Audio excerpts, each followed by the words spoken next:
Cavalcade of America, presented by DuPont.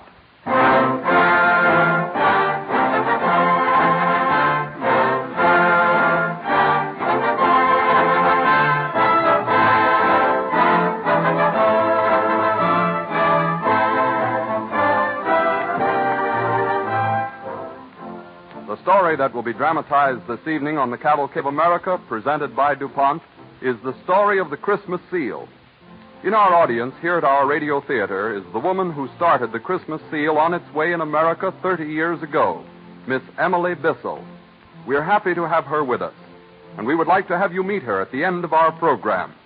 As our story is told this evening, we believe you will not only gain a better understanding of the work made possible by Christmas seals, but will make doubly sure that every Christmas card or letter or package you send carries at least one of these stamps.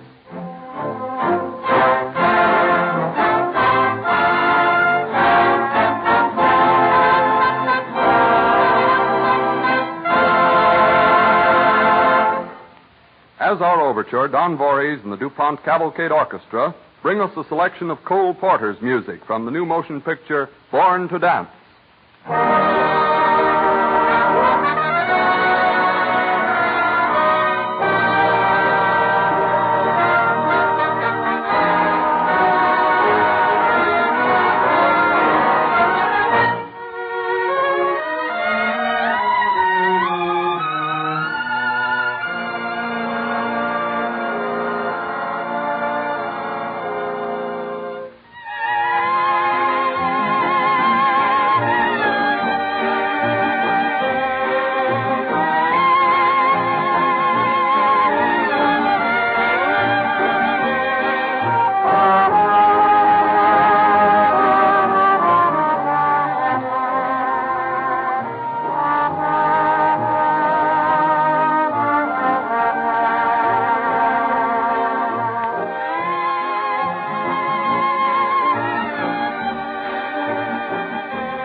This evening, the Cavalcade of America brings you the story of a devoted Red Cross worker, her idea for Christmas seals, and the growth of a magnificent campaign for the better health of this country.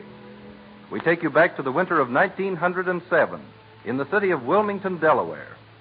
Miss Emily Bissell, secretary of the local Red Cross, calls on a young widow. Good morning, Mrs. Lang. Oh, Miss Bissell, come right in. I was hoping you'd get here. I got your note, and I came just as soon as I could. I'm on my way to a Red Cross meeting. I know you're busy, Miss Bissell, but... Well, what is it, Mrs. Lang? Not bad news about Carrie? No, it isn't that. The baby's fine. All she needed was to get to the country, to have fresh air and better food than I could afford to give her. Oh, I'm so glad she's doing well, Mrs. Lang. You know, I think that 3 or 4 months in our pavilion will send her back to you greatly improved in health. I hope so. Miss Bissell, the thing we were afraid of has happened. Oh. The doctor said yesterday that Johnny has one lung affected, too. Oh, Mrs. Lang, I'm so sorry. Poor brave little Johnny. All day yesterday, I tried to realize it. Miss Bissell, since my husband died 2 years ago, and my little girl got sick, now my boy, it doesn't seem fair. Now, you mustn't despair like this. After all, we were afraid of it. We didn't get Carrie away from this house here soon enough. But he was always so strong. I never thought that he could... Well, we'll get Johnny out to the pavilion right away. Today, if I can manage it. Well, that's the trouble. Johnny can't go. Why not? The doctor said he couldn't. There's no more room, not a single bed. Oh, well, that's ridiculous. Why, there may be some temporary mix-up out there, but there'll be a place for Johnny. I'll see to that. Oh, thank goodness, Miss Bissell.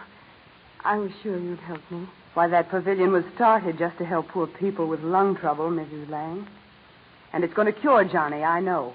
Now, I'll go right down and see Dr. Wales. Mom! Oh. Hey, Mom! There he is now. Oh, Johnny. Oh, hello, Miss Bissell. I didn't know you were here. Come here to me a minute, Johnny. He shouldn't be out, but it's so hard to keep him put. Miss Bissell, do you know what the doctor told me? He said I'm sick in my chest like Sister was. Yes, I know, dear. And you'll have to learn to be quiet for a while. That's hard for little boys, isn't it? Well, it'd be easier if I could go out where my sister is. And that's just where you're going. Well, I'd better get started for Dr. Wales' office right now. Goodbye, Johnny. You'll get back into bed now. I will. I'll be waiting for you, Miss Bissell. All right. Goodbye, Mrs. Lang. I'll hurry back. Goodbye, Miss Bissell. Thank you so much.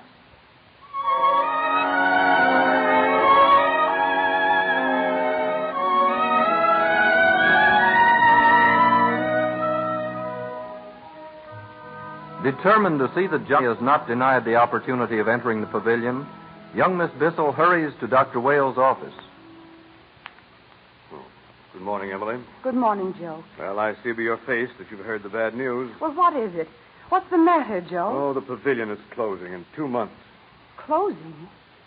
But it can't. What's happened? No, there's no use blaming me, Emily, nor any of the 3 doctors working with me. Oh, well, I'm not blaming you, Joe. But, well, there must be something you could do. I barely support my own family.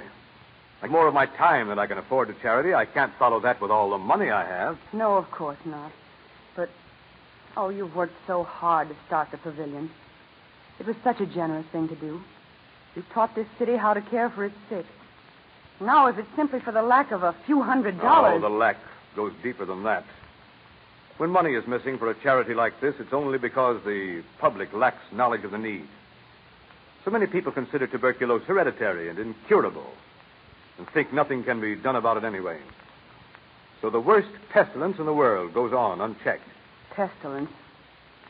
Yes, it is a pestilence, Joe.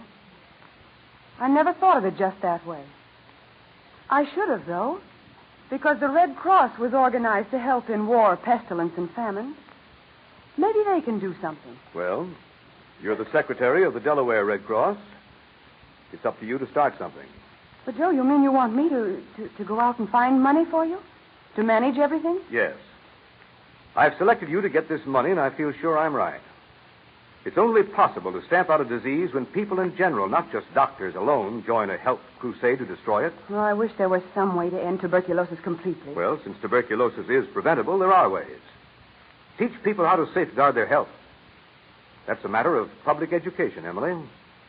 So perhaps when you finished a local campaign, you could start a national one. You're outlining a rather large program for me, Joe. And all this talk of prevention is too late to help people like little Johnny Lang. Yes. The thing we have to worry about right now is our local problem. How to care for Johnny Lang and the others. So it's still up to you, Emily. I can't think how to start going about getting money. Well, you must have some ideas. Oh, dozens, but none any good. I thought of fancy dress parties, or a raffle, or tag day. But the trouble is that people are so busy getting ready for Christmas that they haven't time to think of anything else. They're all buying presents and getting off their letters and their cards. And... Now, there's an idea. You thought of something? Did you happen to see an article in the Outlook recently by Jacob Reese of New York? No, I don't think I did.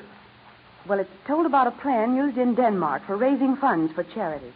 They issued government stamps, rather like postage stamps.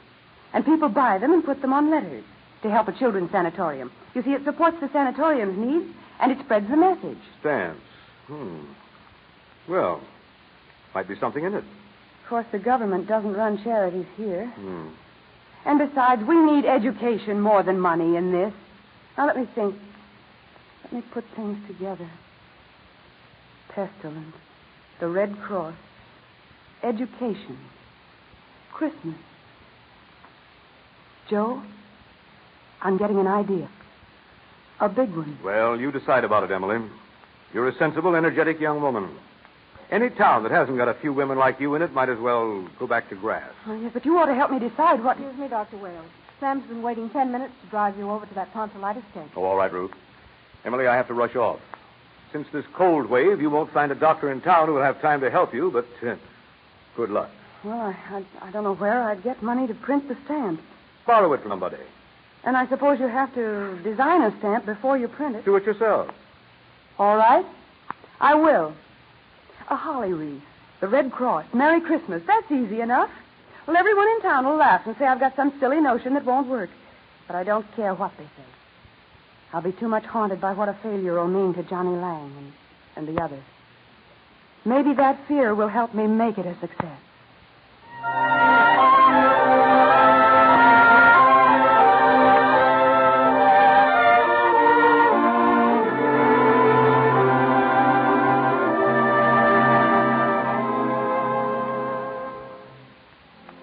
With the financial backing of two kindly friends, which amounted to only $40 and was never called on, Miss Emily Bissell designed a stamp and found a printer who would wait for his money. She wrote to Washington and got permission to use the insignia of the National Red Cross for her venture. On December 7th, the day the sale in Wilmington is to start, she pays an early morning call. Johnny, are you in here? Oh, Miss Bissell. Sure, I'm here. Mom's work. Oh, maybe I woke you up. If I did, I'm sorry. No, ma'am, you didn't. I was just lying here thinking. Gee, all the packages look like Santa Claus. No, Johnny, these aren't Christmas packages. I'm on my way down to the post office. I've got some signs to put up and some boxes. Look here. Can you read this sign? Christmas stamps, 1 penny apiece. Issued by the Delaware Red Cross to stamp out the white plate. That's right. What's this underneath, a poem?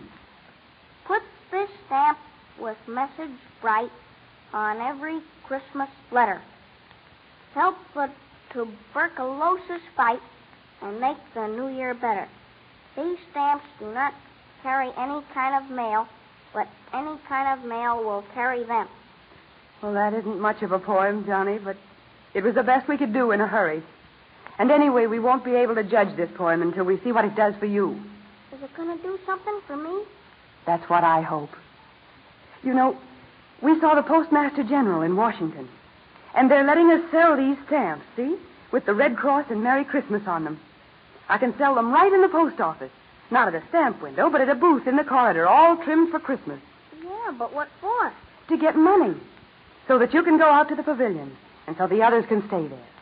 Just a little stamp. Oh, dear. I'm afraid you feel about my plan like everyone else does, Johnny. You think poor Miss Bissell's got a bee in her bonnet. No, I don't think anything's wrong with you. Fine. That makes me feel better. The other people think I'm just plain... Well, never mind. I've got to go now, Johnny, so I'll just wrap up this sign again. I'm very glad you came to see me. I just had an idea for some reason that it would bring me luck if I stopped in here. And all day long, no matter how many people walk by these stamps with their heads in the air and don't buy any, I'll think about you and keep on trying. Mom says you'll do your best. Johnny, would you like to help me, too? Take one of these stamps, will you? Sure. Should I tear it off? That's right. Now, you keep it by you, Johnny. You might say a little prayer. It's pretty looking. Merry Christmas. If people will only buy them, that's what we'll have. A Merry Christmas.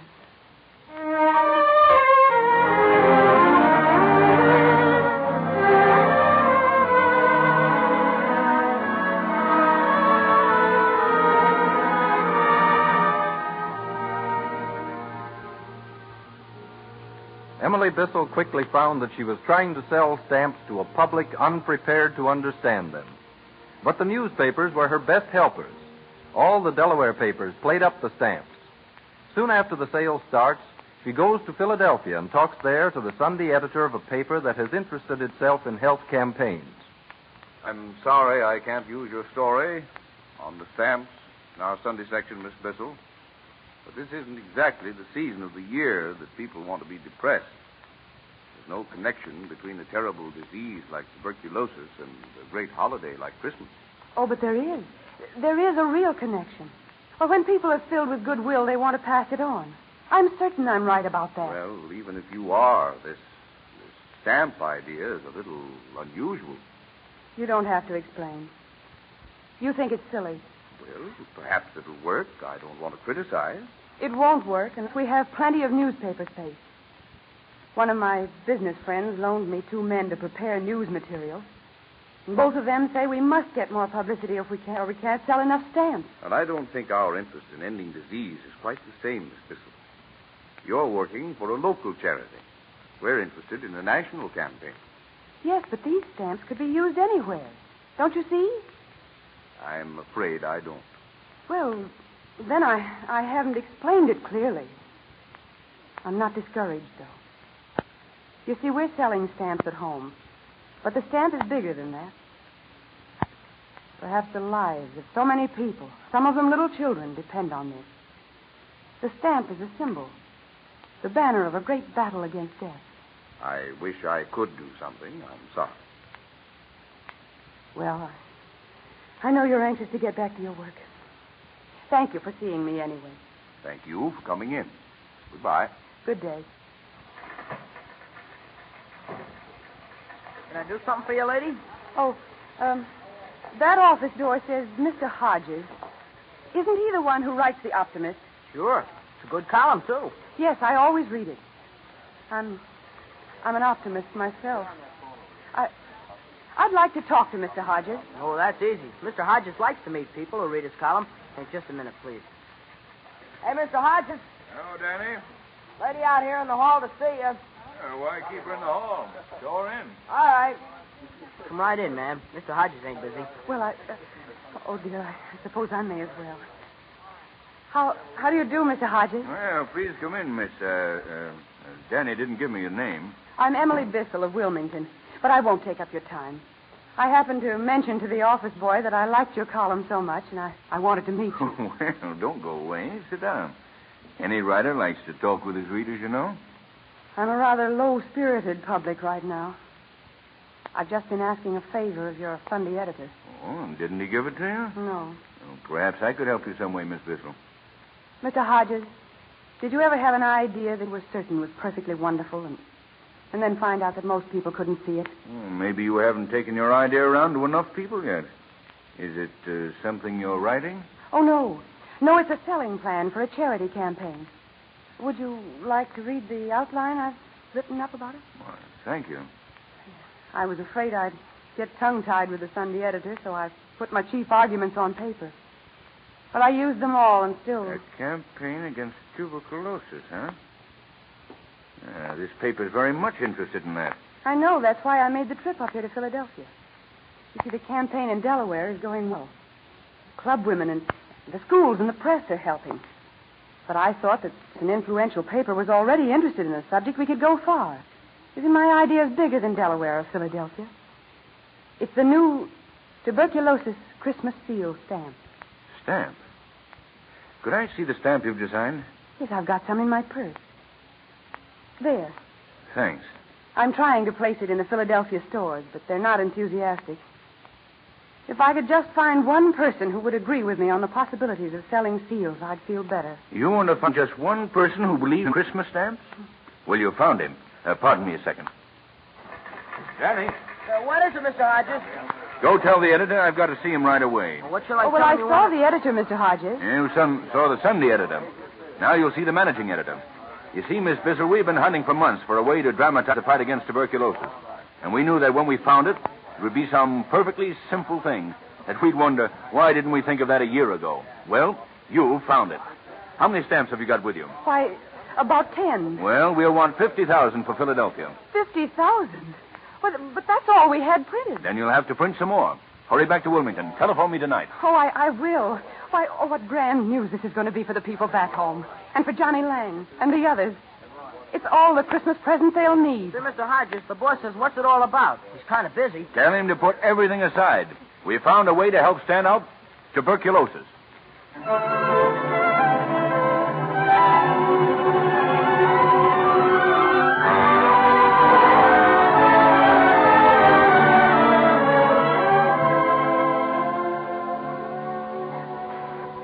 The faith of a handful of people launched the Christmas seals to end tuberculosis. The first year's sales totaled $3,000. The next year leaped to $135,000.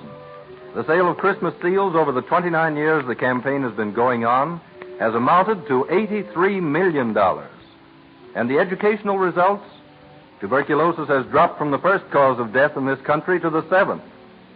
In every city, there are scores of men and women who have Christmas seals to thank for their present happiness. This year, on a street in Wilmington...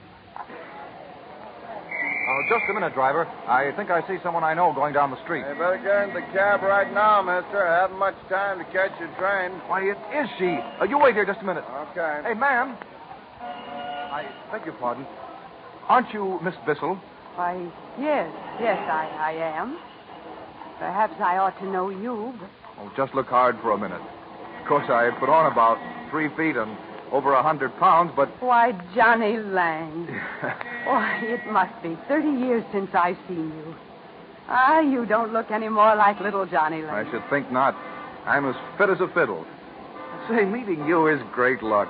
I'm only in Wilmington for a day. Came east on a business trip. Well, tell me, how did your family make out in California? We've been fine. Mother's pretty well along now, you know, and Carrie's teaching school up in Seattle, and Fine. me, I've got a wife and 3 kids, just an old married man. Oh, John, I'm so glad to hear it. Remember the day you came in to see me on the way to your first Christmas seal sale? Oh, do I remember? I was never so thrilled in all my life. And you gave me the first seal for luck. And if you ask me, John, it was lucky. It was lucky for me, all right. Every time I see a Christmas seal sale, I remember that it's going to be lucky for some other fellow. Why, I'll bet you're on your way now to the nearest stand to ask how the sales are coming on. Well, as a matter of fact, John, I am. We hope for a good year.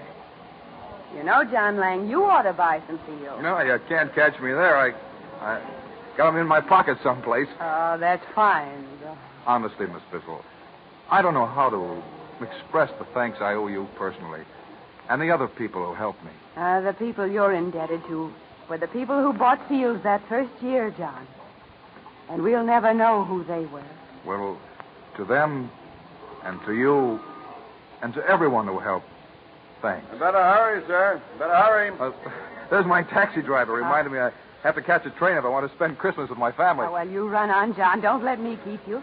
And give my love to your family. Thanks. And Merry Christmas. Merry Christmas, and good luck to your Christmas seals.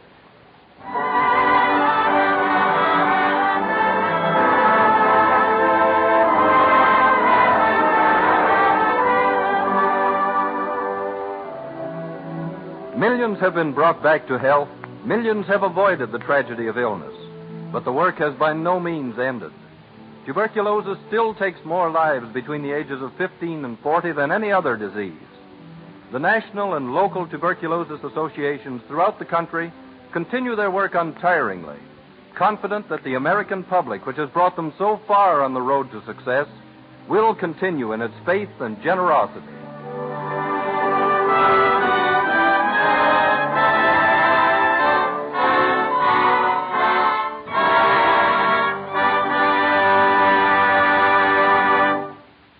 And now it gives me great pleasure to introduce the lady that made all these things possible, the organizer of Christmas seals as an increasing force for combating tuberculosis in America, Miss Emily Bissell.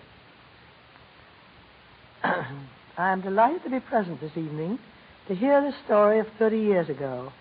I assure you that it is accurate. I have known many young Johnnies and Carries, once ill, who are now leading healthy, normal lives. Children of today are much less likely to be infected because of the educational work of the Christmas seal. It is the great symbol of prevention and cure. It is cutting down the death rate between the ages of 15 and 25. For this year, for the first time, no one under 19 has died of tuberculosis in Delaware. I want to thank personally every one of you who have helped us carry our campaign forward through this interesting, dramatic sketch. Thank you, Miss Bissell.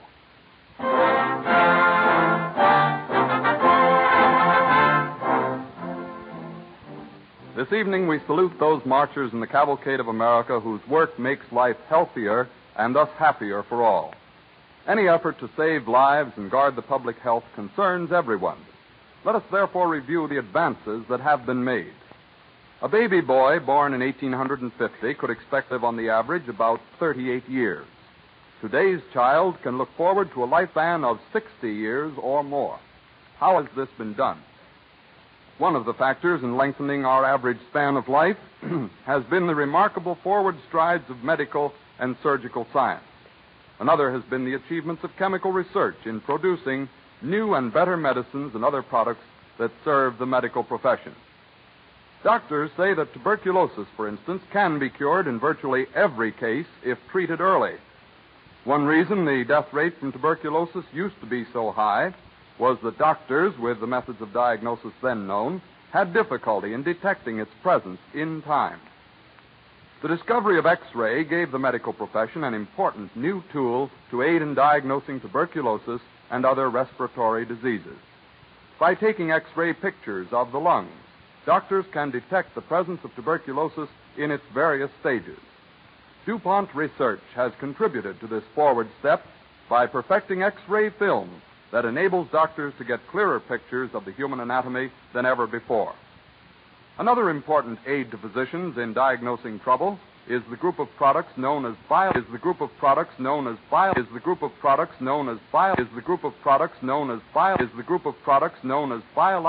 stains.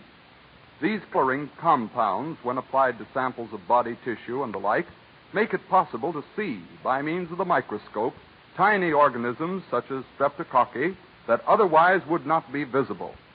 These stains thus enable doctors to diagnose a variety of diseases in time to check further ravages. Once we were dependent upon Europe for almost all the biological stains we needed, and when this supply was cut off during the war, our physicians and hospitals faced a grave situation. Today, DuPont supplies a variety of dyes for these important diagnostic aids. The DuPont company also makes chemical ingredients for many of these products that aid in the conquest of disease. Its contributions to the protection of human health give deep and lasting meaning to the DuPont phrase, better things for better living through chemistry.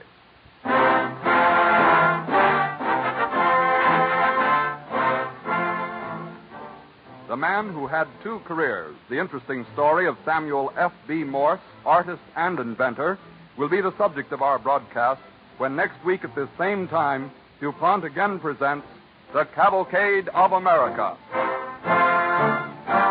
This is the Columbia Broadcasting System.